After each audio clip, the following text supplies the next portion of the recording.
स्वागत है दोस्तों आप सभी का फिर से एक नए वीडियो में। दोस्तों आज का ये वीडियो दोस्तों झारखंड अधिविद्य परिषद ठीक है हाफ वाले दोस्तों इंटरमीडिएट एग्जाम 2024-25 के लिए आज का ये वीडियो सबसे मोस्ट इंपोर्टेंट रहने वाला है। ठीक है, क्योंकि दोस्तों आज की इस वीडियो में हम लोग देखने वाले हैं, क्या देखने वाले, झारखंड अधिविद्य परिषद ठीक है हाफ वाले इंटरमीडिएट किसको बोलता है, इंटर बोर्ड परीक्षा यानी कि क्लास 12 के विद्यार्थियों का। ठीक है, तो दोस्तों आज का ये वीडियो क्लास 12 के आर्ट्स, कॉमर्स और साइंस ठीक है तीनों स्ट्रीम के विद्यार्थियों के लिए दोस्तों बहुत मोस्ट इंपोर्टेंट वीडियो रहने वाला है। ठीक है, तो दोस्तों आप वीडियो को अंत तक देखिए, क्योंकि आज की इस वीडियो में हम लोग देखने वाले हैं अर्थशास्त्र इकोनॉमिक्स का। ठीक है, क्या देखने वाले, तो हाफ वाले एग्जाम के लिए दोस्तों सबसे वायरल क्वेश्चंस को जो आपके एग्जाम में 100% पूछे जाएंगे। ठीक है, तो चलिए दोस्तों बिना देरी के वीडियो को शुरू करते हैं। एक एक प्रश्न को देखिएगा, बहुत ही अच्छा प्रश्न इसमें रखा गया जो कि आपके हाफ वाले एग्जाम में आएगा। ठीक है, चलिए वीडियो को शुरू करते हैं। तो चलिए दोस्तों बिना देरी के वीडियो को शुरू करते हैं। एक एक प्रश्न को आप लोग बहुत ही प्यार से देखिएगा। ठीक है, और अगर यदि किसी भी प्रश्न का जवाब पता है तो नीचे कमेंट करने का प्रयास करें। ठीक है, सबसे पहला नंबर क्वेश्चन पूछा जा रहा है, अवसर लागत का वैकल्पिक नाम है। The alternative name of opportunity cost is. ठीक है, यहां कहता है अवसर लागत। अवसर लागत क्या है, इसका वैकल्पिक नाम पूछा है। ठीक है, इसका एक और नाम बता दीजिए साहब। ठीक है, इसका नाम होता है ट्रांसफर कॉस्ट। ठीक है, वैकल्पिक नाम ट्रांसफर कॉस्ट। और ये जो आप क्वेश्चन जो देख रहे हैं ना अवसर लागत वाला, ठीक है, अगर आप लोग पिछले वर्षों का क्वेश्चंस पेपर देखेंगे तो बोर्ड एग्जाम में दोस्तों ये कई बार रिपीट मोड में पूछा गया है। ठीक है, तो this is the very most important question for you. ठीक है, चलिए आगे बढ़ते हैं। नेक्स्ट 2 नंबर कि निम्न में से दोस्तों मांग को प्रभावित करने वाले कारक कौन है। मांग को प्रभावित कौन करता है, which of the following affecting demand. मांग कौन प्रभावित करेगा, क्या आपको पता है? नहीं पता तो जान लीजिए, उपभोक्ता की आय। क्या, उपभोक्ता की आय। मान के चलिए अगर किसी व्यक्ति का आय कितना है, 50,000। ये तो बहुत ज्यादा है सर, ये तो सरकारी नौकरी का बात करें। ठीक है, अरे सुन तो लीजिए, अगर किसी व्यक्ति का जो है आय जो है 50,000 रुपया है, ठीक है, मान चलिए उपभोक्ता में दोस्तों ये खर्च कर लेता है 30,000 रुपए। ठीक है, तो दोस्तों ये अधिक से अधिक चीजों को खरीदने का कोशिश करेगा, डिमांड करेगा, मांग करेगा। ठीक है, अगर यहीं पर दोस्तों 50 ना बोलकर अगर किसी के पास 20,000 रुपया, ठीक है, तो ये दोस्तों कितना का कोशिश करेगा, मात्र 5,000 रुपया का सोचेगा कि किसी भी चीज को खरीदे यानी कि कम। तो दोस्तों ये हमेशा डिमांड याद रखिएगा, डिमांड हमेशा उपभोक्ता की आय के अनुसार ही व्यक्त किया जा सकता है। ठीक है, चलिए आगे बढ़ते हैं। 3 नंबर दोस्तों भरने से पहले मैं आप सभी से कुछ इंपोर्टेंट बात करने वाला हूं। ठीक है, अगर दोस्तों क्लास 12 के विद्यार्थी हैं, आप आर्ट्स, साइंस और कॉमर्स लिए हैं, ठीक है, तो दोस्तों क्लास 12 का इकोनॉमिक्स का, ठीक है, इकोनॉमिक्स का दोस्तों नोट्स आ चुका है। नोट्स दोस्तों एकदम बहुत ही बेहतर क्वालिटी में अगर नोट्स दोस्तों अगर आप परचेज करते हैं तो दोस्तों आपका एग्जाम में एक भी ना ही ऑब्जेक्टिव प्रश्न और ना ही सब्जेक्टिव प्रश्न छूटेगा। ठीक है, सारा का सारा क्वेश्चंस आप कवर करके आएंगे। अगर दोस्तों आपको चाहिए नोट्स तो नोट्स लेने के लिए दोस्तों बाय करने के लिए दोस्तों यहाँ पर इस नंबर पर व्हाट्सएप करें।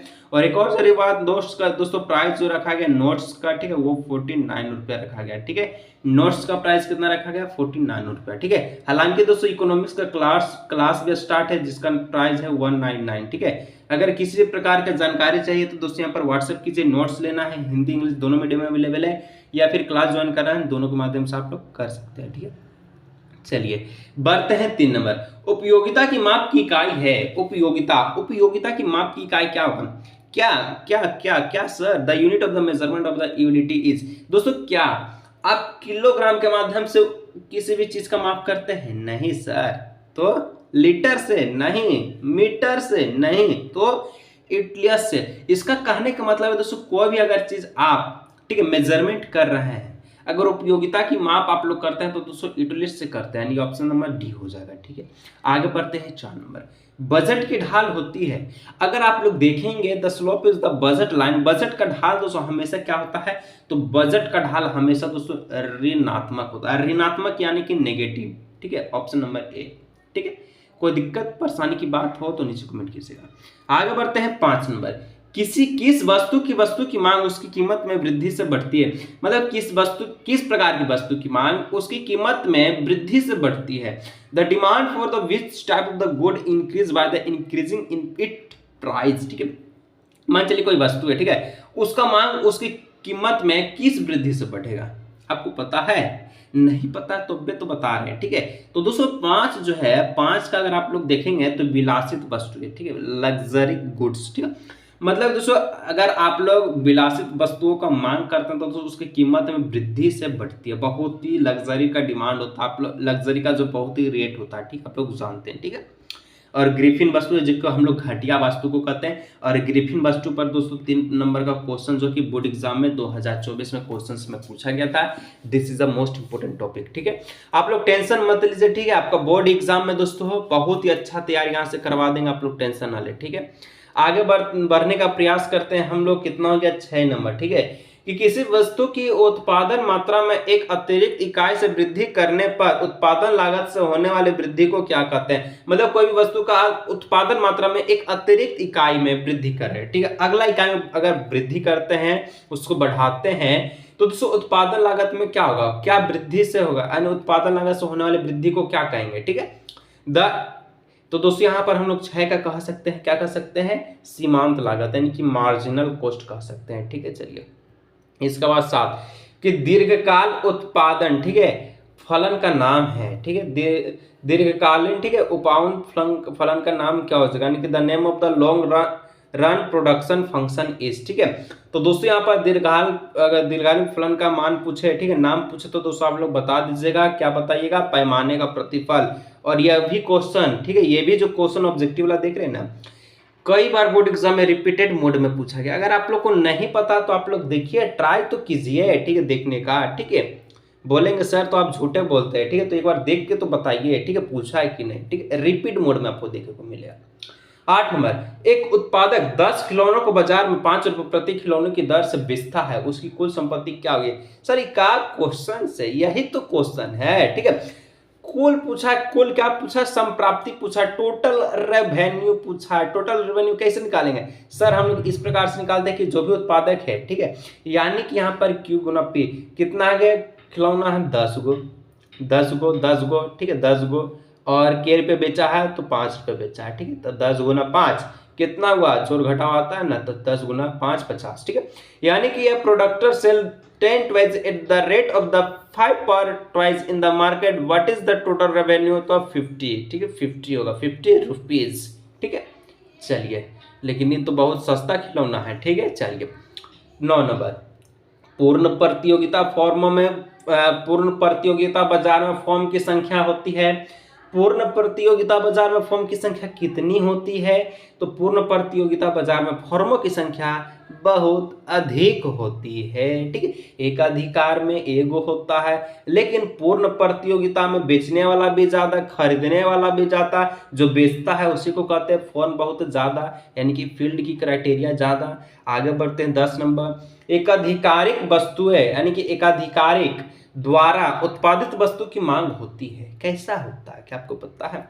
देखिए, जो भी एकाधिकार, the demand of the good products is the monopolistic is, ठीक है। देखिए यहाँ पर देखिए, इसका जो करेक्ट आंसर होगा, जो ऑप्शन नंबर बी, इलास्टिक हो जाएगा, ठीक है, लोचदार होता है। अगर एकाधिकारी द्वारा जो उत्पादित जो वस्तु की मांग होता है, डिमांड जो होता है, पूरा का पूरा लोचदार होता है, ठीक है, पूरा लोचदार, ठीक है, पूर्ण लोचदार नहीं, सिर्फ लोचदार। 11 नंबर कहता है कि एल्फ्रेड मार्शल के अनुसार उपयोगिता की माप की इकाई है। अल्फ्रेड मार्शल के अनुसार उपयोगिता की अल्फ्रेड मार्शल के अनुसार उपयोगिता की माप की इकाई क्या हो जाएगा? तो दोस्तों अभी तो हम लोग देखें, अभी तो जस्ट हम लोग देखें इसको ऊपर वाला प्रश्न में, ना किलोग्राम, ना मनी, ना मीटर, यूटिलिस में, ठीक है, इटलस, यानी ऑप्शन नंबर 11 का डी नंबर, ठीक है। चलिए इसके बाद दोस्तों बढ़ते हैं 12 नंबर प्रश्न की ओर, ठीक है। आगे बढ़ने का प्रयास कीजिए, समझने का प्रयास कीजिए कि निम्न में से किस प्रकार का आकार उल्टा यू आकार का होता है? निम्न में से किस वक्र का आकार उल्टा यू आकार का होता है? इस प्रकार से, ठीक है, किसका? तो दोस्तों 12 का ऑप्शन नंबर बी, औसत लागत, ठीक है, कर्व। दोस्तों अगर आप लोग नोट्स वाई करेंगे ना दोस्तों, मैं 100% ये गारंटी लेके कहता हूं कि आपका एक भी एमसीक्यू क्वेश्चन नहीं छूटेगा। इतना अच्छी तरह से नोट्स को दोस्तों तैयार किया गया, और जो कि दोनों मीडियम में, हिंदी इंग्लिश दोनों में, ठीक है। एक एक प्रश्न दोस्तों आपको वहां से मैच करेगा, ठीक है, एक एक प्रश्न। अगर जो बाई किए दोस्तों उनको पता होगा कि सही में प्रश्न मैच है, ठीक है। अगर आप लोग बाई नहीं किए तो अभी देर नहीं हुआ, ठीक है। इस नंबर पर व्हाट्सअप है, व्हाट्सअप कीजिए, 49 रुपीज पे कीजिए व्हाट्सअप करके, ठीक है, अपने नोट्स को प्राप्त कीजिए, ठीक है। चलिए आगे बढ़ते हैं 13 नंबर, कॉप्स डगलस उत्पादन फलन Q इक्वल टू इस प्रकार से है, अ पैमाने के प्रतिफल की माप क्या होगी, ठीक है इसका। तो दोस्तों यहाँ पर बहुत ही अच्छी प्रकार का प्रश्न पूछा था, अल्फा इंटू बीटा नहीं होगा बल्कि अल्फा, ठीक है, अल्फा प्लस बीटा हो जाएगा, अल्फा प्लस बीटा हो जाएगा, ठीक है। ऑप्शन नंबर ए हो जाए इसका करेक्ट आंसर 13 का, ठीक है। चलिए अब बढ़ते हैं दोस्तों हम लोग 14 नंबर प्रश्न की ओर, ठीक है। 14 नंबर प्रश्न का बोल रहा आपसे, ठीक है। तो दोस्तों 14 नंबर का प्रश्न आपसे बोल रहा है, यदि किसी वस्तु की मांग वक्र Q इक्वल टू 10-5P है तो वस्तु की कीमत 2 रुपये प्रति इकाइयों पर वस्तु की मांग क्या होगी। If the demand curve of the good Q equal to 10, quality दोस्तों यहाँ पर क्वांटिटी 10 है, ठीक है, जो कि माइनस इस प्रकार से दिया गया, क्वांटिटी इक्वल टू 10-5 पे, ठीक है, प्राइस है, ठीक है, what will be the quantity demand of the goods at the price ₹2, ठीक है। तो दोस्तों यहाँ पर क्या हो जाएगा, इसका 14 का क्या राइट आंसर क्या हो जाएगा, ठीक है। 14 का हो जाएगा कि अगर 10 है Q इक्वल टू 10, ठीक है, 10, ठीक है, और यहाँ पर 2 रुपये प्रति इकाई को मांग की वस्तु है, यानी कि P इक्वल टू कितना दिया गया आपका, 2 दिया गया है, ठीक है। तो दोस्तों यहाँ पर 5 है, 5 गुना 2 कीजिएगा तो कितना हो जाएगा, 10 हो जाएगा, ठीक है। तो 10 यहाँ पर बैठा दीजिए। अब 10 में से 10 कटेगा, कितना बचेगा, 0। इस प्रकार से 0 इज द करेक्ट आंसर, ठीक है। कहाँ दिख रहा है, कहाँ दिख रहा है, यहाँ पर सी नंबर में दिख रहा है। तो सी नंबर को मारिए, बोलिए और बोलिए कि this is the correct answer, ठीक है। आगे बढ़ते हैं 15 नंबर। एक अधिकार में वस्तु की कीमत P और सीमांत लागत MC में क्या संबंध होता है। एक अधिकार में वस्तु की कीमत P और सीमांत लागत MC में क्या संबंध होता है, ठीक है। आपसे 15 नंबर पूछ रहा है, तो 15 का दोस्तों करेक्ट आंसर क्या हो जाएगा, 15 का ऑप्शन नंबर सी हो जाएगा, सी, यानी कि P जो होगा, प्राइस जो होगा, ये ज्यादा होगा मार्जिनल कॉस्ट से। What is the relationship between price of the good P and the marginal cost MC। Monopoly, एक अधिकार वस्तु में कीमत, एक अधिकार में दोस्तों खरीदने वाला यानी बेचने वाला एक, खरीदने वाला बहुत, यानी कि आप वो अपने अनुसार ही तय करता है वस्तु का कीमत। इसलिए दोस्तों जो प्राइस होता है वो मार्जिनल कॉस्ट से ज्यादा होता है और इसलिए वस्तुएं बहुत ही अधिक मात्रा में बेची जाती है, ठीक है। मान चलिए आप कहीं जा रहे हैं, ठीक है, कहीं गए और वहां पर एगो मान चलिए दुकानदार है, ठीक है, और वही दुकानदार दोस्तों वो मान चलिए आपका पार्लेजी जो आपका 3 रुपए का बिस्किट है, ठीक है, इसको 5 रुपए में बेच रहा है और आपको लेना ही पड़ेगा क्योंकि आपको भूख लगल है, ठीक है, और वहां पर कोई ऐसा दुकानदार आपको दूसरा भी नहीं मिलेगा, ठीक है। तो इस प्रकार से कहते हैं कि जो मार्जिनल कॉस्ट था वो 3 रुपया था, लेकिन वो जो प्राइस बेचा वो कितना बेचा, तो 5 रुपया बेचा, यानी कि यहाँ पर हम लोग देखें तो प्राइस क्या है, तो मार्जिनल कॉस्ट से ज्यादा है, तो इस प्रकार से इसका हो जाएगा आंसर, ठीक है। तो दोस्तों देखिए ये अभी आपका पार्ट 1 है, क्या है, ये आपका पार्ट 1 है, ठीक है, पार्ट 1 है, ठीक है। और क्योंकि हम लोग पार्ट 1 में दोस्तों केवल और केवल हम लोग विशिष्ट अर्थशास्त्र के बारे में जाने, ठीक है, इसके एमसीक्यू क्वेश्चंस को किए। अगला दोस्तों नेक्स्ट पार्ट 2 में हम लोग दोस्तों समष्टि अर्थशास्त्र का 15 क्वेश्चंस को देखेंगे, जो कि एग्जाम के दृष्टिकोण से बेहद ही मोस्ट इंपोर्टेंट है। अगर दोस्तों अगर आप लोग नोट्स लेना चाहते हैं, बाय करना चाहते हैं, ठीक है, नोट्स को, तो दोस्तों यहाँ पर इस नंबर पर दोस्तों क्या कीजिए, आप लोग व्हाट्सएप कीजिए, नोट्स को बाय कर लीजिए, ठीक है, अच्छी प्रकार से पढ़िए, जो कि 49 रुपये में है। और नीचे कमेंट कीजिएगा कि अगर आपको पार्ट 2 का वीडियो चाहिए तो सर बोल दीजिए कि पार्ट 2 नीचे कमेंट करके धमाका मचा दीजिए। तो चलिए आज के वीडियो को देखते हैं, मिलते हैं नेक्स्ट वीडियो।